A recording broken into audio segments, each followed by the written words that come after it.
Yep, I'm back. I had grandiose plans indeed, for this episode. I had it all sorted in my head. I was going to walk, I was going to talk about this, I was going to be really eloquent, I was going to answer all the questions, I wouldn't have to sit here and do this. Right, it turns out the higher you up, the more likely you are to bang your head on a glass ceiling. So I'm back here.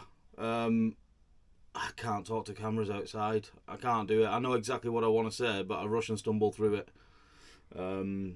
So bear with me. You'll probably see some more of this in between when I figure out all the stuff that I forgot to tell you.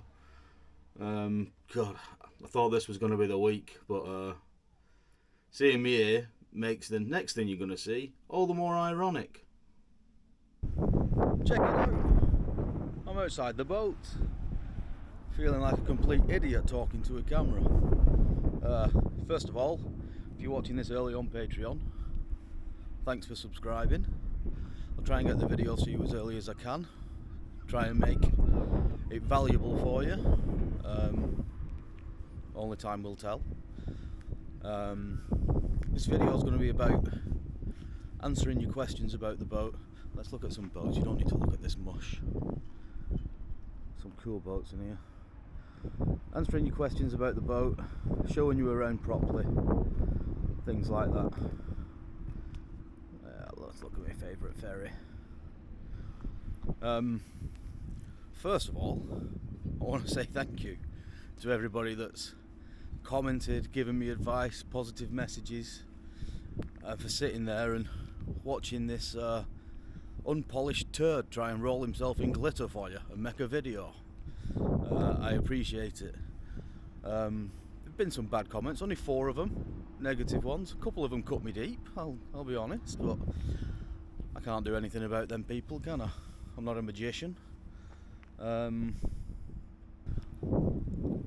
Thanks to everybody who bought me a beer.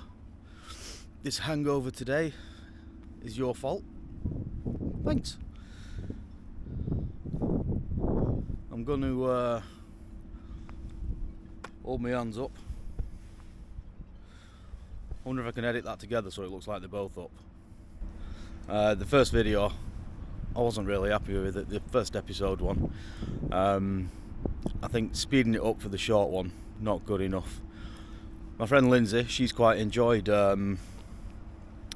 playing it back at like 0.25 speed and working out what I was saying. I did tell her that you can just watch the long one. But whatever floats your boat. Her husband, he's asked me to give him a shout out on the channel. So, hello.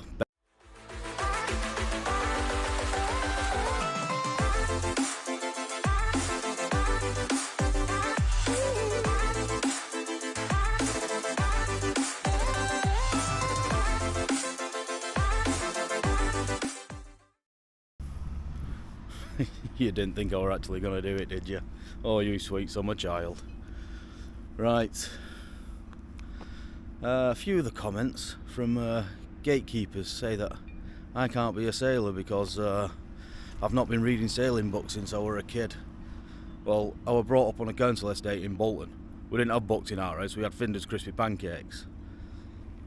I haven't been sailing dinghies since I were a kid. Well, I'm sorry, but that's quite frowned upon at Crompton Lodges down back at house. I'm trying, you know what I mean? Questions. First of all, why this boat? What is she? Why not a 40 or 50 foot boat? Why not something with more room? Let's answer them. Well, here she is. She's a Contessa 26, and even if I had more money, I'd have still bought this boat. Maybe not this one, maybe one in better condition, but I love her. She's my dream boat. The reason I haven't bought a 40 or 50 foot boat, I can't handle a 40 or 50 foot boat. I'm starting out, there's just me. Go small, go now. Why specifically a Contessa 26? It's always been a Contessa 26. I've always wanted it. It's ever since I learnt about sailing. Oh, there's people over there. I can't talk to a camera while people are looking. They've gone. Why a Contessa 26? Well, pedigree. I know that they'll go around the world. I know that they'll look after me. I know that they're a sea kindly boat. Boats are all about compromises. There's no perfect boat. What's sea kindly? Well, let's have a look at the hull. As you look at the lines, you can see that the buoyancy in the hull comes in slowly. It's not a rounded hull. So if you imagine, as you're going through the sea, non-breaking waves, the wave moves across, but the actual water in the waves moves up and down in a sinusoidal way. So if you imagine as the water's coming up, it finds the buoyancy late, which means that the boat accelerates up the wave slowly. People can't feel speed.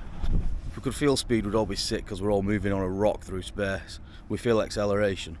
The slower that acceleration, the more comfortable. Let's have a look at a different hull. This is a Westerly Storm 33. Really capable boat, but see the difference in the hull shape, how it's more rounded at the bottom. So that gives you a lot more internal volume, but in my opinion, if you imagine the wave coming up, it finds that buoyancy and begins to push the boat up more quickly. More acceleration, less comfort. I'm not saying this is a bad boat by any means. It will go around the world. It probably has. You know, this isn't that video. I'm not that kind of person. Quick look at the keel. Bolt-on keel, I believe, or it might be encapsulated. But see, the keel's short, so if you imagine the boat can yaw around that central rotation point, and it's got a blade rudder at the back. Let's get back to mine. So you see my keel is a full keel. So in order to yaw around that central point, it's got to move all of that keel through the water. Here we go, I'm babbling. I knew what I wanted to say, couldn't say it. Full keel. Helps with tracking. Track through the water better, less steering inputs. Less leeway? I think less leeway. I'm not sure about the leeway thing. Somebody can let me know. I've got a list, which is why I'm looking down here. And what I was about to say on the video was about heaving to, but the wind noise was terrible. So a full keel boat will heave to better. What's heaving to? You know what heaving to is? Some of you might not do.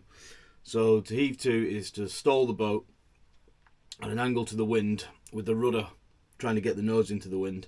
As the wind pushes the boat round and it begins to sail, the rudder pushes it back into the wind. So you sort of sit at a particular angle to the wind and waves usually, and the wind will just push you across at like a knot or so, and you'll create a bit of a slick on your windward side. So if breaking waves are coming in, you'll find that slick can stop the waves breaking over you. Really good storm tactic, really good for stopping and having your dinner, stopping and doing repairs to your boat, stopping and getting some sleep if you're on your own. Yeah, heaving to. Also the full keel allows you to have a shallower draft for the same righting moment.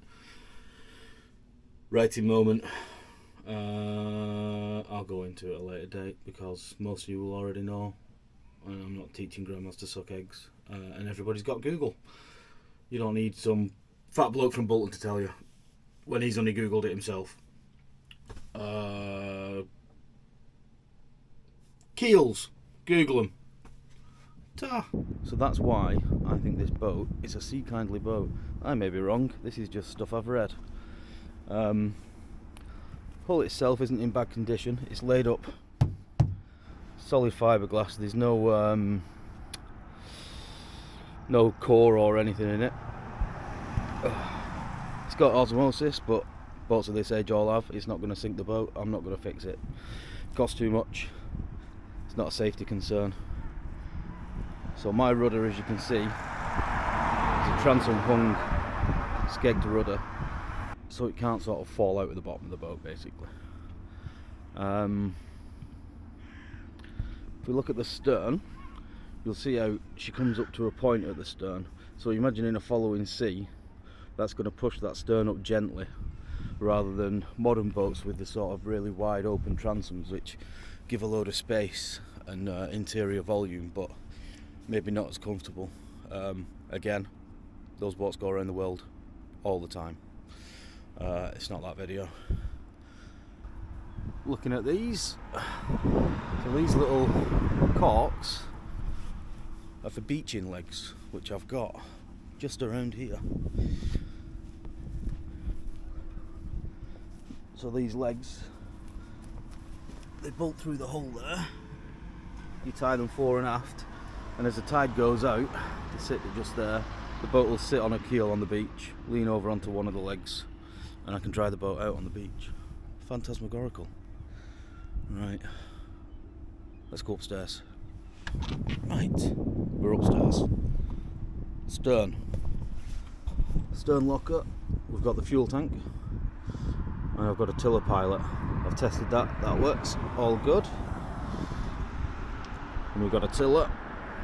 That aerial for the Navtex is coming off, GPS aerial, the ladder that I'm absolutely sick of going up and down. Main sheet traveller needs all the lines replacing on it. The main sheet itself will be replaced. Boom. Main sail's on. Apparently it's in good condition. I've not had a chance to put it up. I'm not putting it up while I'm on the stands. All the winches, they all seem alright. The good thing about the size of the boat is that most of the sail handling is handling, not winches, which is great. What sails have I got? I've got the main, 2 jibs, storm jib, spinnaker and cruising chute. All in good condition, I think, maybe with the exception of some of the hanks. They're hanked on foresails. They're Swedish style knock-on piston hanks, I think. So I might have to replace them. It's one of them things. Bilge. A few people have been concerned about where I was putting the electrics, that it's too close to the bilge. Well, the bilge proper is all the way down there, a good few feet below where I've put any of the electrics. I'm going to remove this deck, take the prop out for when I do the rudder and everything, clean all this up. It's just a bit scabby. More cleaning, be fine. Electrics. So this is where I put the shore power in. I'll just put that across the top of it to stop any leaks in the rain for the time being. I am going to Sikaflex this when I get the weather and replace these bolts. Somebody actually was concerned that I won't be able to sit here while I'm sailing. Probably try and remember to unplug this before I go out sailing. With regards to epoxy in the inside of the hull, there's she's solid fiberglass. There's no wooden core or anything. The internal bit that you saw me pop through is actually the internal skin, which is also fiberglass. So I don't think I need epoxy, but I might do, but I don't know. You'll be able to tell me. Let's go to the mast. Et voila, our mast. So the main halyard is at the mast base. The reefing lines. Hi, me again. Reefing lines. I don't actually know how many reefs are in reefing points are in the sail, but I was sort of looking around the mast expecting reefing lines to be run to the mast base. I couldn't really see anything, and then I realised at the end of the boom there are lines there. If that boom's sort of directly over your head, maybe the reefing lines are just there and you just pull them straight to the end of the boom. I'll figure all that out. I don't know. Somebody will know. Yeah, so there's no reefing lines at the base of the mast. They're, I don't think, they look like they're at the end of the boom. I don't know what I'm doing, but I will do before I set off. Stop worrying. Back we go. The jib halyards run back to the cockpit. Moving forwards. Anchor. The anchor chain is completely and utterly knackered. I need to drag that out, replace it. I want some advice on that really. I'm thinking 15 metres of 6mm chain and then a load of warp, maybe 30 metres of warp. I think that should do me, but I'll take advice on that. Right, I've run inside. There were people out there, and I struck the perfect balance between feeling sick and being embarrassed. This talking to a camera malarkey in public is... It's not for me, but it's going to have to be for me. Inside. Right. First of all, washboards. Not really supposed to see through them, and as you can see, they've been leaking for a good old time there. So I contacted Jeremy Rogers because I need the cutlass bearing that I forgot to talk about while I were outside. I'm getting a shipwright in who lives on the yard to come and give me a lift with that, so I'll take the rudder off, undo the coupling on the engine end, pull the prop, and then probably do the mounts as well if I can afford it, and then he'll do the cutlass bearing. It's a tough knob bearing. What was I saying? Jeremy Rogers, rang him up about the tough knob bearing, or emailed him, asked him about a new set of washboards and a companionway hatch. How much? What do you reckon? No, more. £1,000 plus VAT. So I'm going to fix that for about, I don't know, 20 quid and a few hours. We can make it work. I'll probably do that when I get back up north, because my stepbrother? Not stepbrother, is it? What's the one that had a kid with your sister?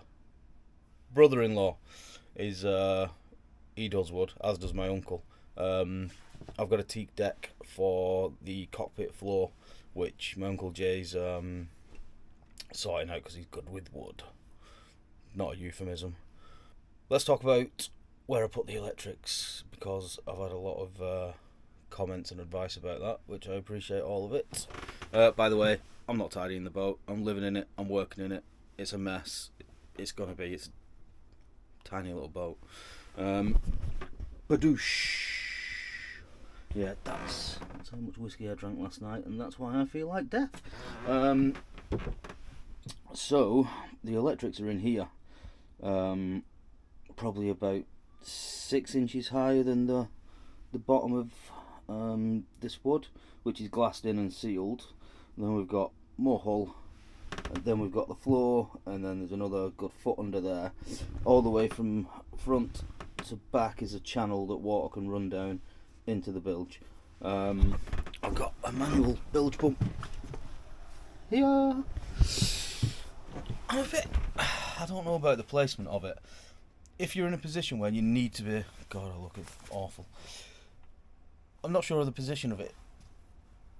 If you're in a situation where you need to be pumping that pump, realistically you need to be helming the boat as well if you're on your own.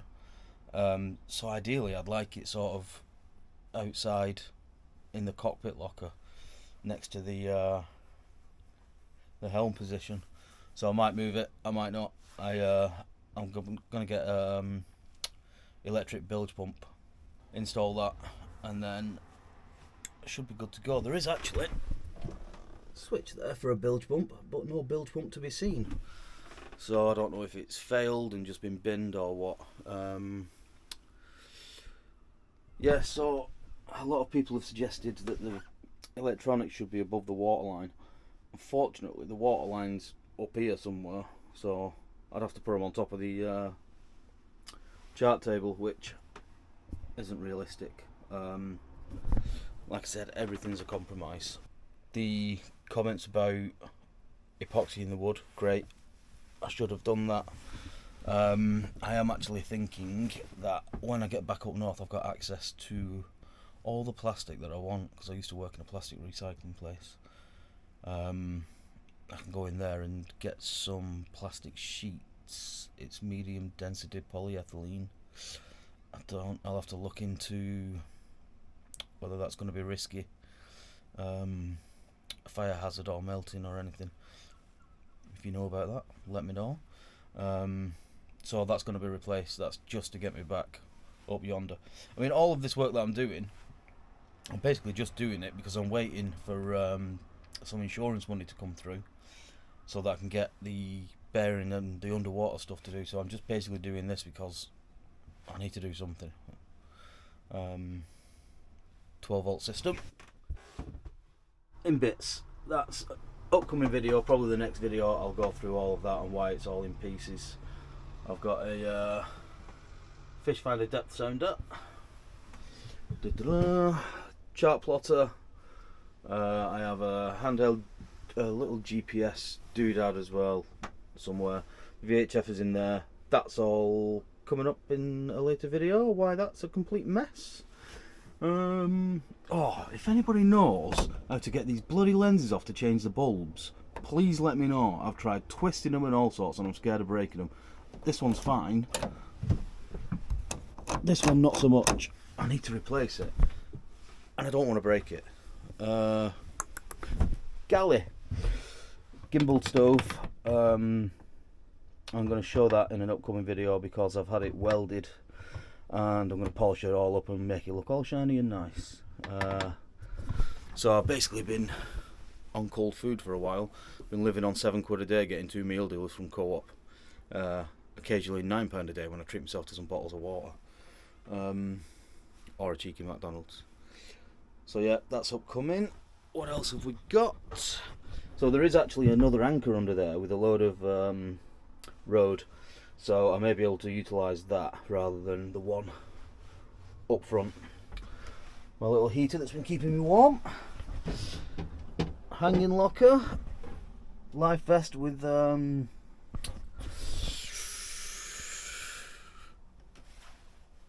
lanyardy thing.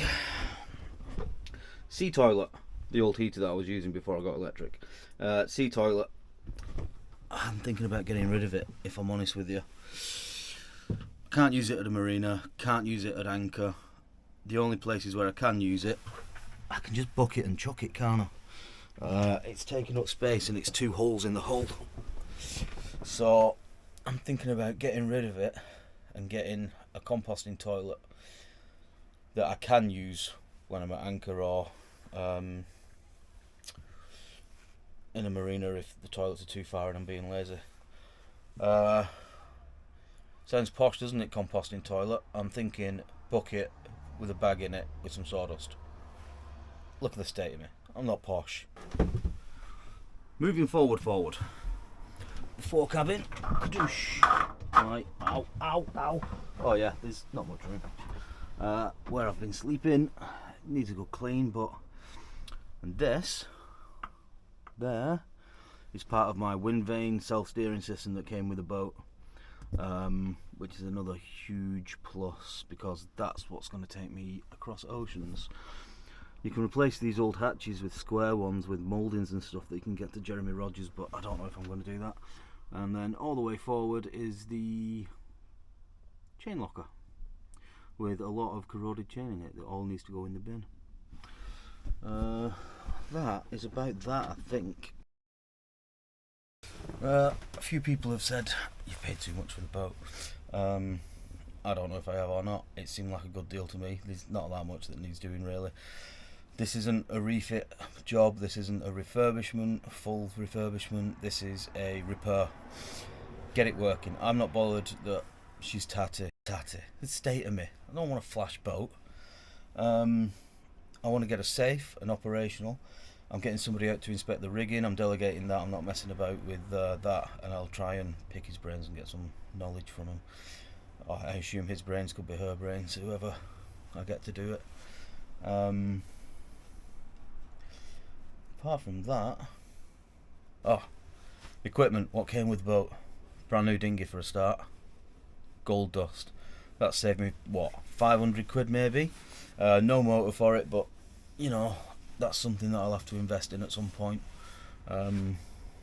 Inflatable dinghy with a pump and everything. Incidentally, you might be wondering where everything is. Well, my car's basically a storage unit now. I've got a dinghy in there, got all the sails in there, all sorts of crap. Dinghy, wind vane, full set of sails. I think we're good to go, you know. Get that cutlass bearing done, paint the bottom, get her in the water, and if the rigging's alright, the sails are alright, start getting some experience. Go out into the bay, see if somebody wants to come with me. I'm doing radio course and basic navigation and seamanship mid-January. I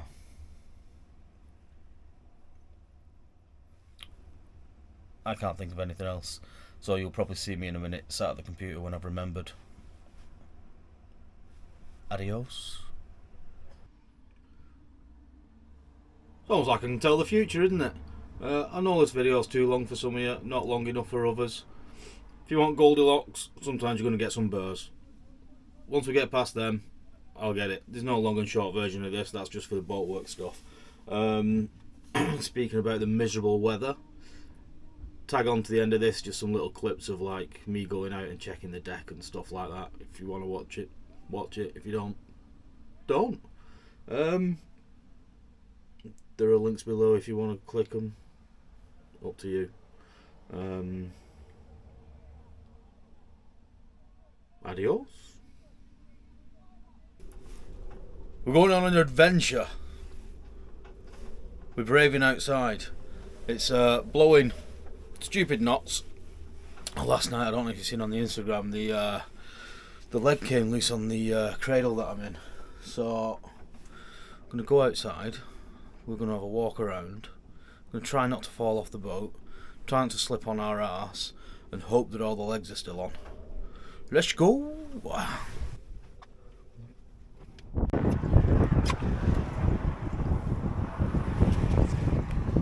Bonjour!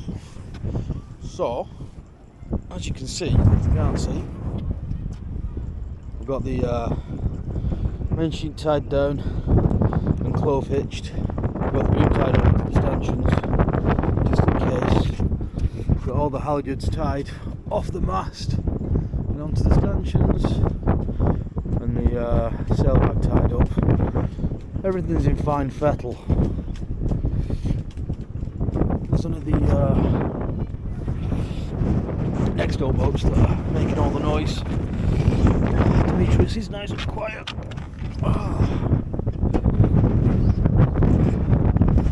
However, she is shaking like a shitting dog, I can tell you that much.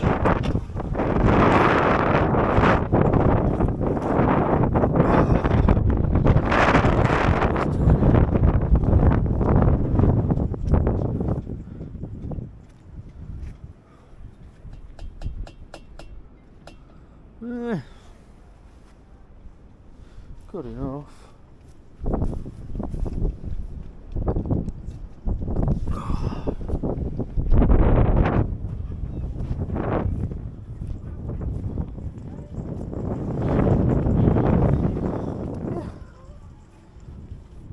Still alive. So this one's the one that came loose. Knocked some extra wedges in. Retighten this. This is much more solid.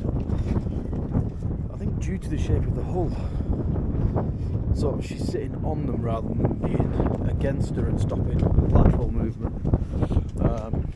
Although alternatively, I could be full of rubbish. But yeah, she looks alright to me. Right, I'm going to the shop.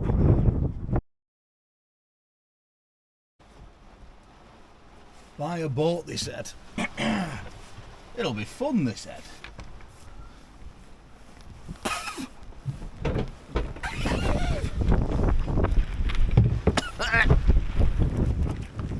Which, when's the fun? Oh my god.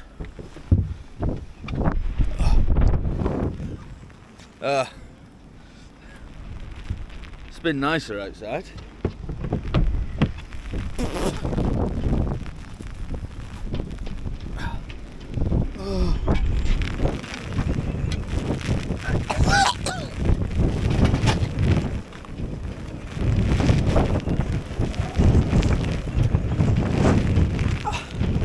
I suppose I better get used to it.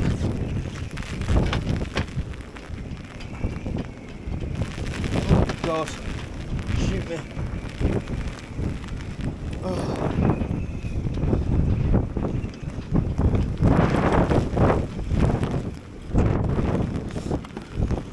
I've come out to check the cradle in the high winds. Tell you what, I went up fewer ladders when I were a scaffolder. Sick of this already. Oh God.